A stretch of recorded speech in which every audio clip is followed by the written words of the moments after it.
Špela Gutnik, nacionalni koordinator Circular Shield. Kaj, Špela, zaradi tega, ker vi obstajate, se drugačnega zgodi z odpadkom?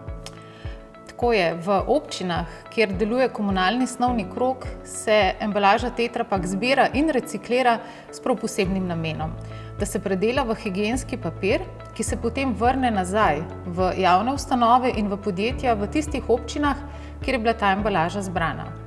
Zato z izdelavo higienskega papirja ni treba sekati dreves, lahko ga predelamo iz odpadne embalaže Tetra Pak. Super, se pravi, prihranimo kar večkrat, ampak kdo pa so vsi te partnerji v krogu? Za vzpostavitev osnovnega kroga potrebujemo podpore občine oziroma župana in pa lokalnega komunalnega podjetja. Potem pa sodelujejo še Družba za ravnanje z odpadki, proizvajalec in pa distributerji higienskega papirja. Zato, da snovni krog živi, pa so ključni uporabniki. To so šole, vrtci, javne ustanove in pa podjetja v občini. In zdaj, ko si rekla občina Ljubljana, vemo, da je eno od teh mest, ki sodeluje. Zdaj recimo, koliko se v Ljubljani zbere tega in kaj mi pol dobimo nazaj, kot uporabniki? Ja, za eno rolico toaletnega papirja potrebujemo približno 4-litrske embalaže.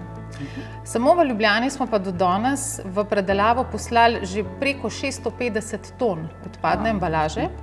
Na ravni cele Slovenije pa se zdaj že približujemo številki 1000 ton. Iz Tetra Pak embalaže se v našem projektu pridobi recikliran toaletni papir, brisače za roke, serviete in pa papirnati robčki. To pa zdaj rabimo v teh časih. Ja, in za 2022 cilj glavni?